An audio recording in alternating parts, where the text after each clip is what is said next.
Welcome to learn Kannada channel. आज हम लोग आपको ग्रामर में संधिಗಳು संधि व्हाट इज द संधि संधि यानी क्या होता है वो पढ़ा रही हूँ। ಕನ್ನಡ ಪದಗಳು ಕೂಡಿ ಆಗುವುದು ಕನ್ನಡ ಸಂಧಿಗಳು। ಕನ್ನಡ पद कन्नड़ का वर्ड्स दो वर्ड्स मिलके जो होता है उसको बोला जाता है संधि। ಎರಡು ಅಕ್ಷರಗಳು काल विलंब इल्लदंते सेरुವುದೇ संधि। दो शब्द का काल विलंब यानी वो बोलने के लिए टाइम नहीं लगाया जाता है, इमीडिएटली प्रोनाउंसिएशन करने का शब्द को बोला जाता है संधि। उदाहरणे यानी कि एग्जाम्पल, पहले वाला ಅವನಿಲ್ಲ, ಅವನು प्लस इल्ला। वी कांट से द ಅವನು प्लस इल्ला करके ऐसा प्रोनाउंस नहीं कर सकते हैं। ಅವನಿಲ್ಲ ये वाला संधि होता है। Next one more, Ravindra, Ravi plus Indra यानी रविंद्र हम सीधा बोलते हैं रविंद्र करके, हम लोग टाइम लेके नहीं बोल सकते हैं। रवि प्लस इंद्र ऐसा नहीं बोलते हैं, रविंद्र बोलते हैं। नेक्स्ट वर्ड एग्जाम्पल में ಕೆಳಗಿಡು, ಕೆಳಗೆ प्लस इडु, ಕೆಳಗೆ प्लस इडु करके नीचे रखो, ಕೆಳಗೆ प्लस इडु। यहाँ पे देखो संधि में फर्स्ट वर्ड का अभी ಕೆಳಗಿಡು, ಕೆಳಗಿಡು स्प्लिट करके रहे वो अभी ಅವನಿಲ್ಲ, ಅವನು प्लस इल्ला स्प्लिट करके रखते वक्त लिखते वक्त आप क्या यहाँ पे ಅವನು फर्स्ट लेटर फर्स्ट वर्ड का लास्ट लेटर एंड इल्ला यहाँ का फर्स्ट लेटर को लेना है। उस हिसाब से आपको ये कौन सा संधि है करके फाइंड करना है। यहाँ पे भी रवि वी को लेना है और यहाँ पे फर्स्ट लेटर इंद्र।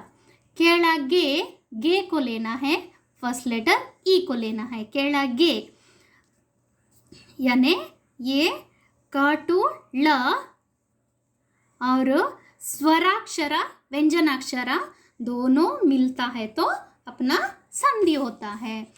उसके बाद कैसा हम संधि को फाइंड आउट करें? ಅವರೆಲ್ಲ, ಅವರು प्लस ಎಲ್ಲ, ಅವರು यहाँ पे र प्लस र आता है और क्या आता है रू ऊ की मात्रा आता है। दिस इज द ऊ। यहाँ पे ये क्या आया इधर में स्वराक्षर, कैसा आ टू औ तक स्वराक्षर आता है, व्यंजना क टू ल व्यंजन आता है। यहाँ पे इस दोनों ಅವರು ಅವರೆಲ್ಲ ಅವರು प्लस इल्ला यहाँ पे दोनों साइड में स्वराक्षर है, इसके लिए इसको बोला जाता है ಸ್ವರ ಸಂಧಿಗಳು। ಒಟ್ಟುಗೂಡಿಸು, ಒಟ್ಟು प्लस ಕೂಡಿಸು, ಒಟ್ಟು प्लस ಕೂಡಿಸು। ट प्लस उ यहाँ पे क्या आया है स्वर आया है, यहाँ पे क्या आया है कु व्यंजना में आया है, व्यंजनाक्षर। ये व्यंजन संधिಗಳು। यहाँ व्यंजन संधि में लास्ट लेटर आपका स्वर भी आ सकता है और फर्स्ट लेटर आपको व्यंजन आएगा तो वो व्यंजन संधि होता है।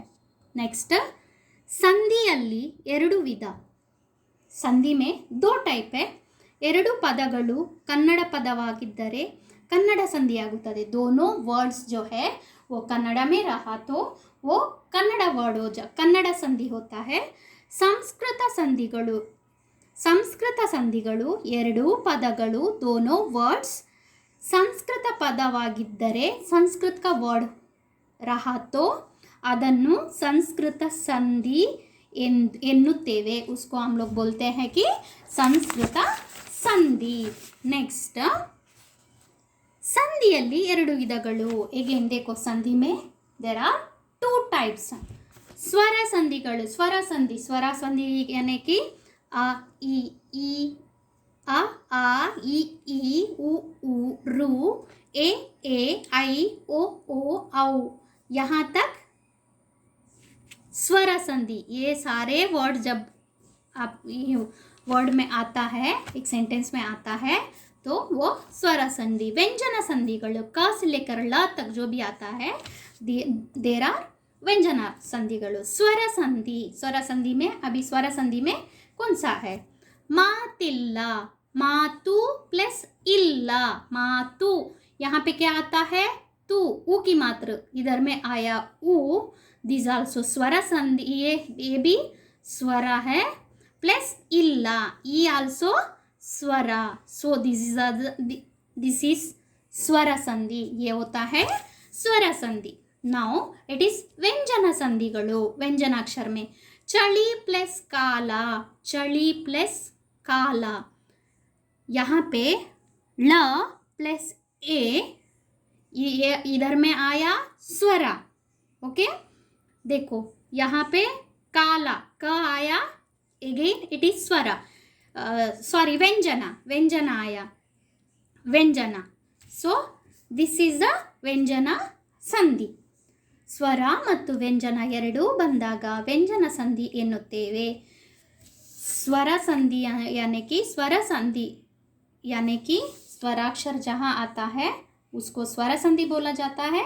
स्वरा एंड व्यंजना बोथ जब आता है उसको व्यंजना संधि करके बोला जाता है। नेक्स्ट इसमें मैंने जो संधि को कैसा, यानी सुवर्ण दीर्घ संधि, सवर्ण दीर्घ संधि, आदेश संधि, लोप संधि, ये सब का बारे में वीडियो करती हूँ। जिन्होंने भी अभी तक मेरा चैनल सब्सक्राइब नहीं किया है, please subscribe my channel. Thank you.